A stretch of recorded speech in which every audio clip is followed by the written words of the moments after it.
শীত তো প্রায় যাই যাই অবস্থা, তো এই অবস্থাতে বানিয়ে নিলাম এই বছরে শেষ দুধ চিতই পিঠে বা সরা পিঠে। আমরা কিন্তু এটাকে ভেজানো পিঠেও বলি, যেহেতু এটা দুধের মধ্যে ভেজানো হয় সেই জন্য। তো চলো বন্ধুরা, এই শীতকালের শেষ সরা পিঠে বা চিতই পিঠেটা তোমাদের সঙ্গে শেয়ার করব। আশা করি তোমাদের ভালো লাগবে। ভালো লাগলে চ্যানেলটিকে সাবস্ক্রাইব করে পাশে থেকো। তো আজকে কিন্তু সরাসরি পিঠে বানানো থেকে শুরু করেছি। আগে কিন্তু ব্যাটার বানানোটা আমি তোমাদেরকে দেখাচ্ছি না আজকে। এই পিঠেটা কিন্তু আমরা সরা পিঠে বলি, যেহেতু মাটির সরাতে তৈরি করা হয় তার জন্য আমাদের প্রচলিত ভাষা এটা সরা পিঠে। এটা চিতই পিঠে তো ভালো ভাষা তাই বলা হয়, কিন্তু আমরা গ্রাম বাংলার প্রচলিত ভাষা সরা পিঠে। পিঠেটা কিন্তু খুব সুন্দরভাবে তৈরি হচ্ছে। একটু তোমাদেরকে আমি বলে দিই কীভাবে ব্যাটারটা তৈরি করেছি। আমি কিন্তু আতপ চালটা 6-7 ঘন্টার মতো ভিজিয়ে রেখেছিলাম। ভেজানোর পরে তারপরে মিক্সিং জারে অল্প অল্প জল নিয়ে সেই আতপ চালটা কিন্তু পেস্ট করে নিয়েছি।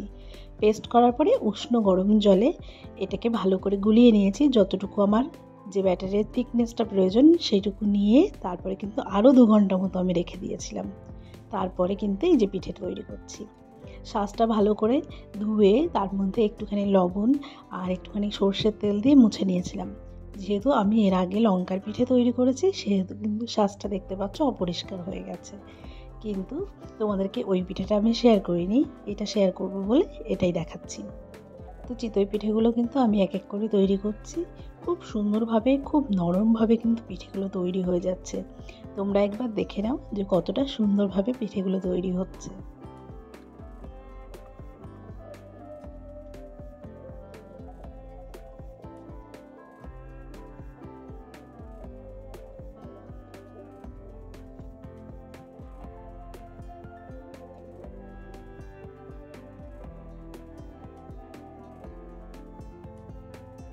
এইভাবে কিন্তু এক এক করে আমি সমস্ত পিঠেগুলো তৈরি করে নেব। আর কতটা ফুটো ফুটো বা ঝাঁঝরা বলি এটা হয়েছে দেখো, এরকম ঝাঁঝরা বা ফুটো হলেই বুঝতে হবে যে তোমার চিতই পিঠেটা একদম পারফেক্ট হয়েছে। তো এরপরে কিন্তু আমি একটা হাঁড়ি নিয়েছি, বড় সাইজের হাঁড়িতে আমি দুধ বসিয়ে দিচ্ছি। যেহেতু এটা দুধে ভেজাবো এখন, তো দুধটা ভালো করে জাল করে নেব। তার সঙ্গে কিছু জলও মিশিয়ে নিয়েছি। দুধ আর জলটা ওখানে ফুটতে দিয়েছি। এবার আমি একটা নারকেল ফাটিয়ে নেব। চিতই পিঠের মধ্যে একটু নারকেল দিলে কিন্তু এর স্বাদটা অনেকটা সুন্দর হয়। তার জন্য আজকে একটু নারকেলও দেব। নারকেলটাকে ফাটিয়ে নিয়ে জলটা বার করে এবার নারকেলটা কুড়িয়ে নেব। এখানে আমি অর্ধেক নারকেল ব্যবহার করব। বেশি নারকেল দিলে কিন্তু আবার ভালো লাগবে না খেতে, তার জন্য অর্ধেকটা দেব।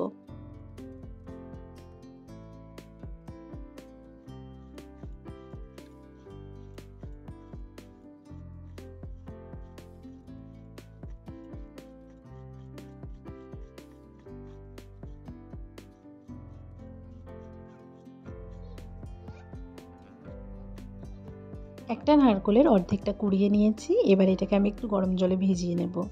এরপরে দেখো আমি এর মধ্যে পরিমাণ মতো চিনি অ্যাড করে দিলাম। আর দিলাম কয়েকটা এলাচের দানাগুলো ফাটিয়ে নিয়ে তারপরে ভেতরের যে দানাগুলো ওইগুলো সহ দিয়ে দিলাম।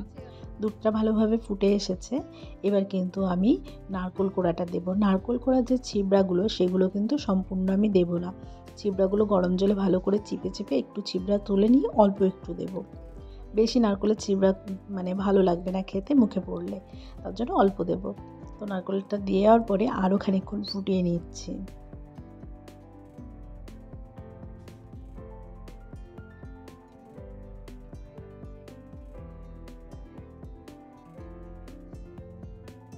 তো বন্ধুরা, কোনো কারণে নারকেলটা দেওয়ার ভিডিওটা মানে রাখা নেই, তো তার জন্য দিতে পারলাম না। তো এরপরে কিন্তু আমি সমস্ত পিঠেগুলো এক এক করে দিয়ে দেবো, এর মধ্যে ডুবিয়ে দেবো। এরপরে সব পিঠেগুলো দেওয়ার পরে কিন্তু খুব একটা জাল করব না, একদম লো আঁচে জাল দিতে থাকবো।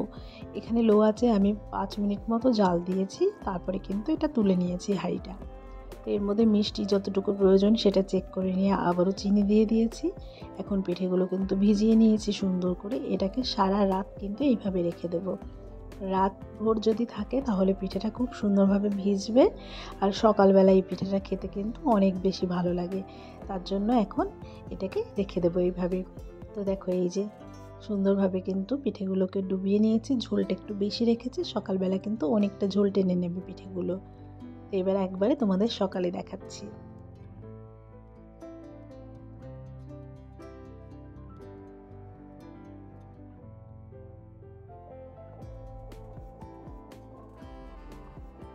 তো বন্ধুরা, চিতই পিঠেগুলো কিন্তু সারা রাত ভিজিয়ে রেখেছিলাম, মানে দুধে ভেজানো হয়ে গেছে। এবার কিন্তু তোমাদেরকে তুলে এখান থেকে দেখাবো পিঠেগুলো কেমন হয়েছে। দেখতে তো বেশ ভালোই হয়েছে, আর মনে হচ্ছে বেশ খানিক ভেজেও গেছে। আর এর যে মানে জলটা বা ঝোলটা ছিল সেটা কিন্তু অনেকটা কমে এসেছে। তো এখন আমি একটা থালায় ভালো করে পিঠেগুলো বেড়ে নিয়েছি। এবার তোমাদের দেখাবো কেমন হয়েছে পিঠেগুলো, কতটা নরম হয়েছে বা সফট হয়েছে ভেতরে। তোমরা অবশ্যই এইভাবে পিঠে তৈরি করবে, আর আমি জানি আমার সকল বন্ধুরা খুব ভালো পিঠে তৈরি করতে পারে। তো আমার এই পদ্ধতিতে পিঠে তৈরি করা তোমাদের কেমন লাগলো অবশ্যই কমেন্ট করে জানিও। আর কে কেমনভাবে পিঠে তৈরি করো সেটাও বলো। তো আজকের মতো রেসিপিটা নিয়ে এখানেই বিদায় নিচ্ছি বন্ধুরা। দেখা হবে তোমাদের সঙ্গে পরবর্তী রেসিপি নিয়ে। ততক্ষণ তোমরা সবাই ভালো থেকো, সুস্থ থেকো। টাটা।